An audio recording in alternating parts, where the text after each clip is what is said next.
सबसे पहले आप आइए, आप पहले बैठे हैं। और कुछ अच्छा बात कुछ जैसे निकले उसको आप नोट डाउन भी करते रहिएगा सभी, ठीक है? परिचय के साथ हाँ, इनसे क्वेश्चंस भी पूछेंगे इसके लेक्चर में। हाँ सो हेलो सभी को, मेरा नाम सैम है। एक्चुअली सैम करके लोग बोलते हैं मुझे, तो आप भी सैम बोल सकते हैं। सो मैं साइबर सिक्योरिटी के लेक्चर हूँ, और साइबर सिक्योरिटी एक ऑप्शन है अभी आपके पास कि आप इस फील्ड में बहुत आगे बढ़ सकते हो। हाल ही में मेरा एक फ्रेंड है जो अभी 2 जगह सिलेक्ट हुआ है, अहमदाबाद और बेंगलोर में। उसका पैकेज 3 लाख से 5.5 लाख तक का पैकेज अभी उसको ऑफर है, और शॉर्ट टर्म कोर्स है जी। अभी देखिए, मैं अपने बारे में बता दूँ कि जब मैं ट्रेनिंग कर रहा था ITI की, उस दौरान ही मैं पार्ट टाइम जॉब शुरू किया था MBA ऑनलाइन में ऑपरेटर के तौर पे। आज मुझे उस फील्ड में करीब 9 साल हो गए, और 9 साल में मैंने ऐसे स्टूडेंट देखे हैं, इवन मास्टर डिग्री किए हुए, डबल डिग्री किए हुए, वो भी हमारे पास आते हैं काम करवाने। और एक चीज़ मैं आपको बता दूं, क्या होता है अक्सर कर जबलपुर शहर में मोस्टली हमने यही देखा है कि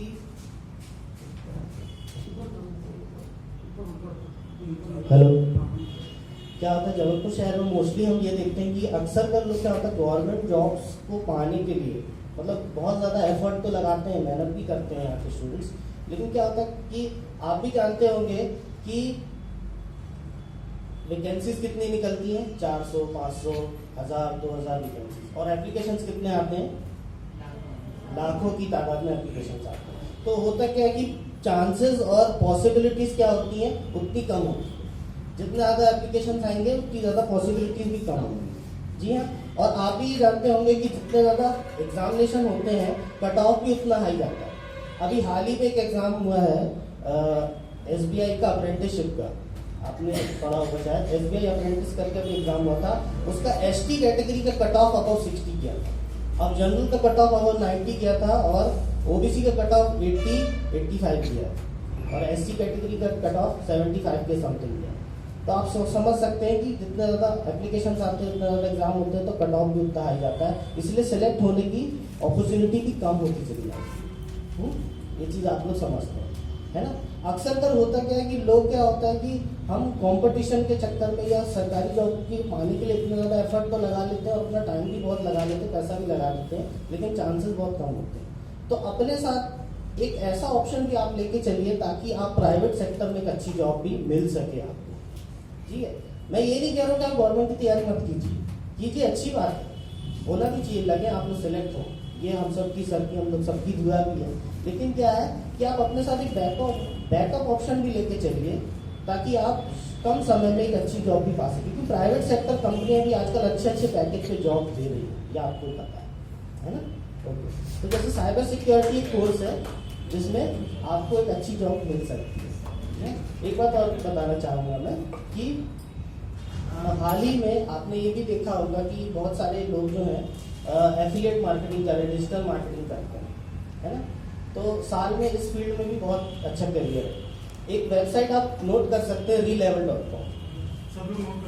relevel.com। ये एक ऐसी वेबसाइट है जिसमें एक ही जगह पर आपको बहुत सारी MNC कंपनियां, मल्टीनेशनल कंपनियों को आपको इन्फॉर्मेशन मिलेगी, उसमें अप्लाई भी कर सकते हैं, इवन रिज्यूम अपलोड करते हैं, इनमें वीडियो रिज्यूमे भी अपलोड होता है सर, इनका खुद का भी एग्जाम होता है इस वेबसाइट पर, relevel.com। relevel.com। Thank you.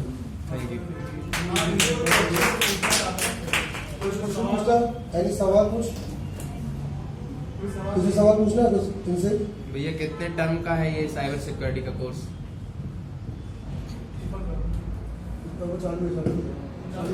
On है।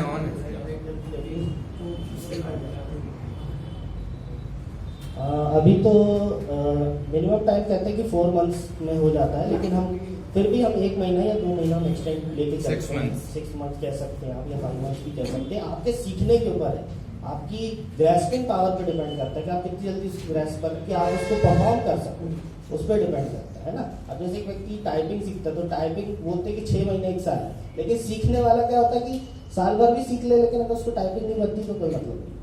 तो वही चीज़ है, अप्रोच क्या है सीखने की, है ना?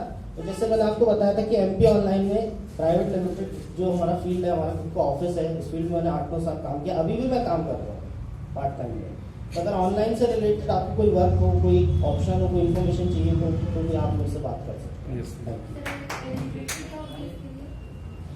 साइबर सिक्योरिटी के लिए वैसे एलिजिबिलिटी के लिए कोई खास क्राइटेरिया नहीं है। अगर आप सिर्फ ग्रेजुएट हैं सर, एनी फील्ड अगर आप ग्रेजुएट हैं तो आप इस फील्ड में आ सकते हैं।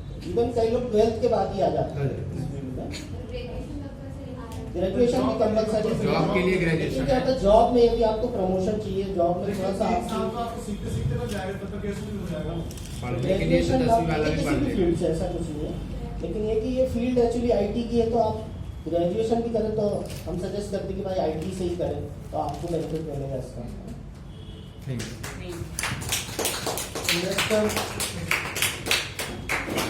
नेक्स्ट यहाँ से आते हो फटाफट।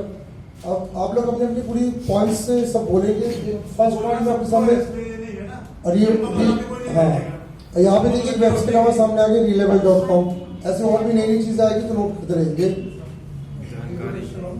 मेरा नाम मुस्कान है। Good morning to all.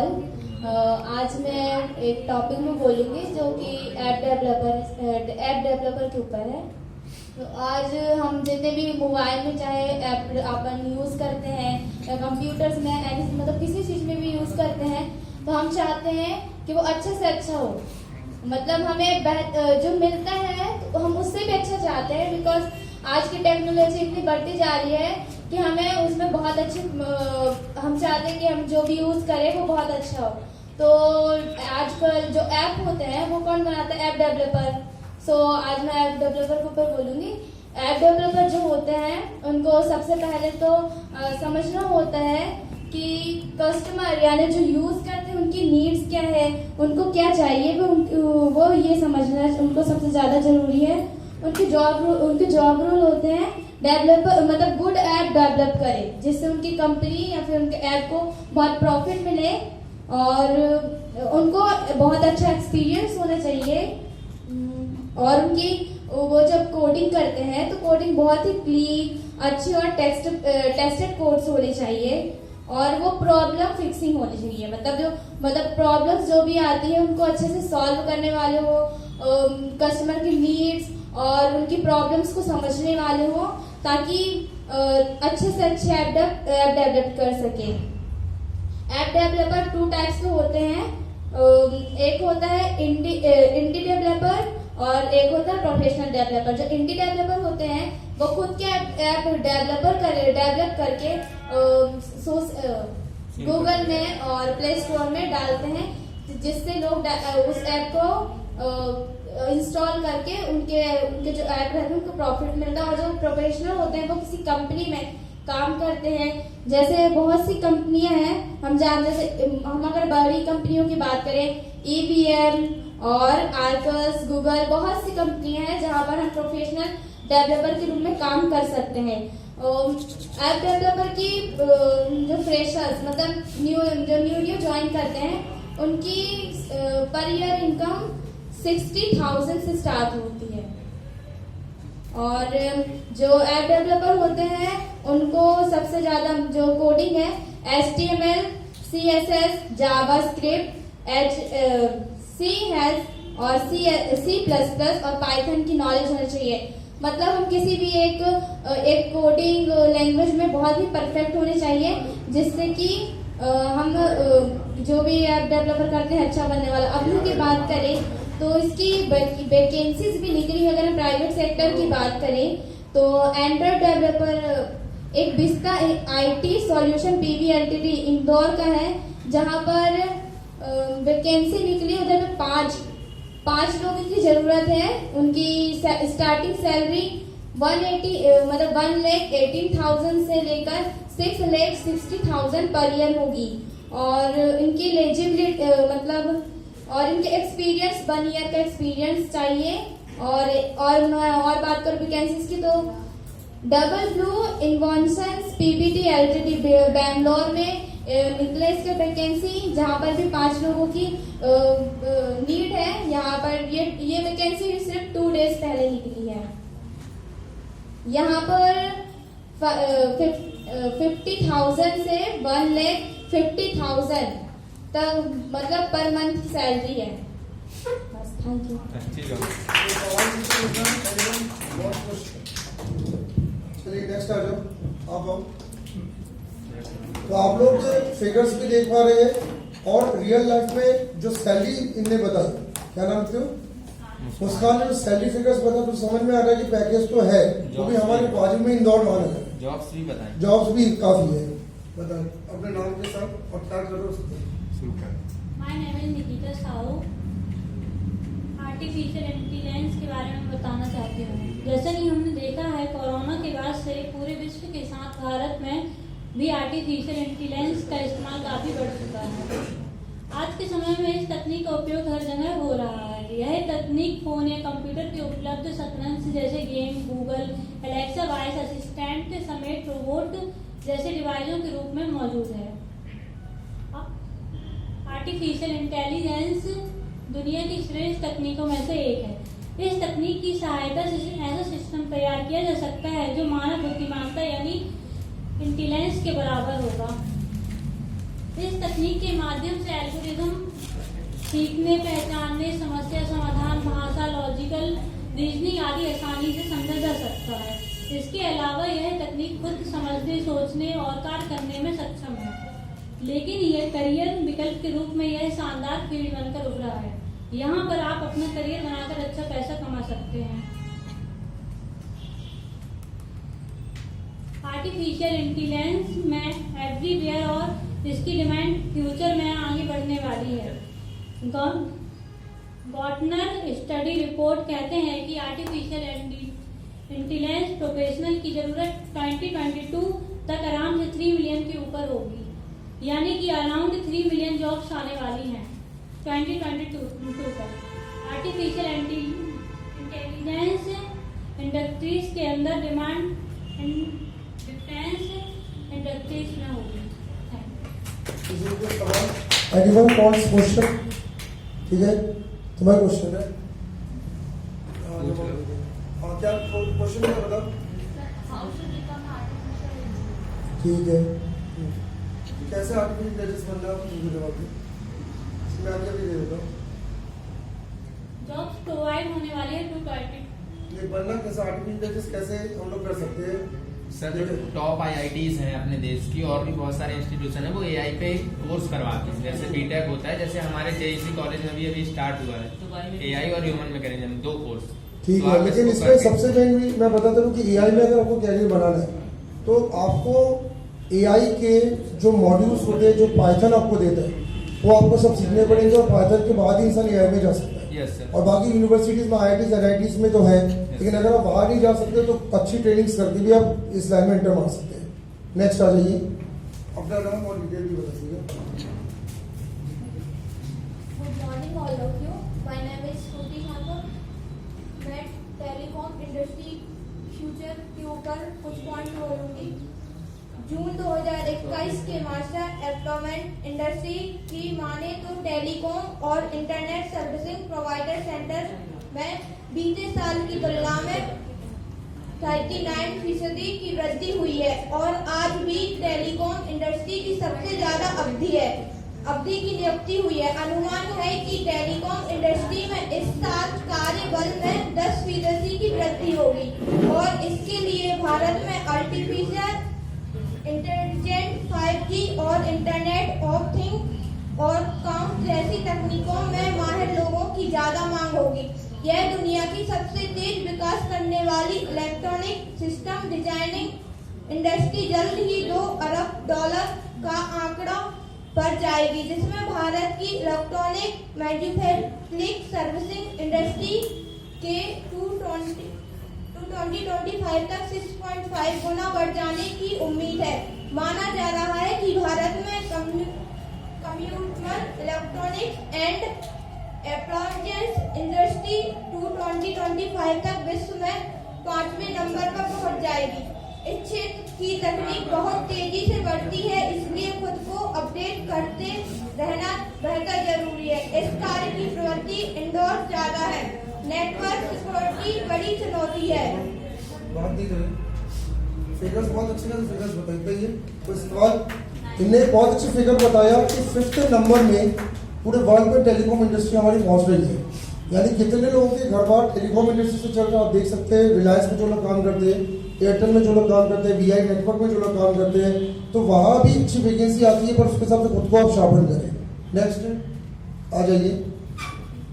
और जब कोई बोले तो अनुरोध है कि थोड़ा सुना करें, क्योंकि बहुत सारे फिगर्स कई बार इंसान बोल देता है जो बड़े काम की चीज़ रहती है। नाम के sir? Hi, myself Prachi Trivedi. I am running the BSc Grade course. तो मैं आज आपको मोबाइल ऐप डेवलपमेंट के बारे में बताऊंगी, जो दीदी ने आपको बता चुका एक्चुअली, पर फिर भी मैं कुछ पॉइंट्स रखना चाहूँगी अपने।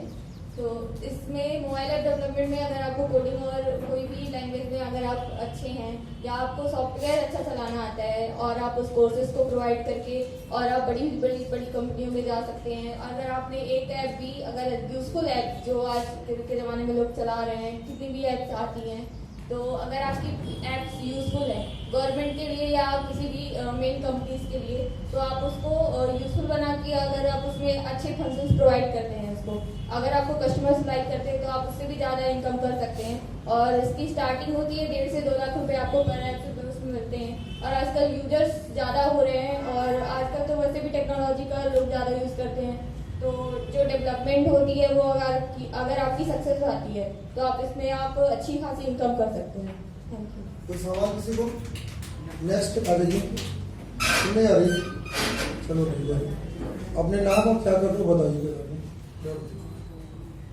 हेलो, मैसेज मणि, मैं अभी करेंटली बीकॉम कर रही हूँ। मैं आपको एक जॉब के बारे में बताऊंगी, डेटा साइंटिस्ट। ये एक ऐसा जॉब है जिसमें जो डेटा साइंटिस्ट होते हैं वो सारा डेटा कलेक्ट करते हैं, मार्केटिंग का, सेल्स का और सोशल मीडिया का, फिर उसे कलेक्ट करके एनालाइज करते हैं, जिससे कंपनी की प्रॉफिटेबिलिटी बढ़ती है और मार्केट वैल्यू भी बढ़ जाती है। ये प्रेडिक्शंस करके बता देते हैं फ्यूचर में क्या फैसला लेना है। इसके लिए जो क्वालिफिकेशन होती है वो कंप्यूटर साइंस की फील्ड से होना चाहिए और प्रोग्रामिंग आनी चाहिए, मैथ्स और स्टैटिक्स स्ट्रॉन्ग होनी चाहिए। और अगर आपको कोडिंग नहीं आती है तो आप डिप्लोमा कर सकते हैं, और अगर आप ग्रेजुएट हैं तो PG डिप्लोमा कर सकते हैं। इसकी जो सैलरी होती है वो 6 to 10 लाख तक होती है। अपने इंडिया में 8.5 लाख मिलती है पर एनम। इसके जो स्कोप है वो ग्लोबल कंपनी और इंडियन, इसका जो स्कोप है ये ग्लोबल कंपनीज और इंडियन कंपनीज दोनों में बहुत है। ये जो अमेजोन, फ्लिपकार्ट ये सब होते हैं, ये सब ये डेटा साइंटिस्ट जरूर हायर करते हैं, तो ये आगे जाके और बहुत फील्ड बन पाएगी। Anyone is question data scientist पर? ठीक है, क्वेश्चन नहीं है तो गूगल से पूछ लेना और यूट्यूब में देख लेना। ठीक है, ठीक है, वेरी गुड। तालियां सबको बजाते हैं, दोनों तालियां देना चाहिए। नेक्स्ट रिवर्स लाइन, वर्षा जी अब आइए। कुछ है? चलो ठीक है, ठीक है। आप बताओ। आकांक्षा ने कहा नहीं की है तैयारी। नंबर हो गया? हाँ, यहाँ पूरे बोल के तीनों ने तैयारी नहीं की। नहीं तैयारी नहीं की, फिर भी आओगे। आ जाओ तुम कुछ भी बोल सकते हैं आप लोग। हो गया तुम्हारा? रुचि हो गया? यहाँ तक हो गया है। तुम्हारा हो गया? इसने भी नहीं की। चलो बैठो, जाओ। हो गया तुम्हारा? हाँ हो गया ना। अरे इस सेकंड हाँ चलो जाओ। सही है वर्षा जी। वर्षा जी के लिए जोरदार तालियां। तो हमेशा नहीं होती है कि अपने नॉलेज को आप शेयर करें।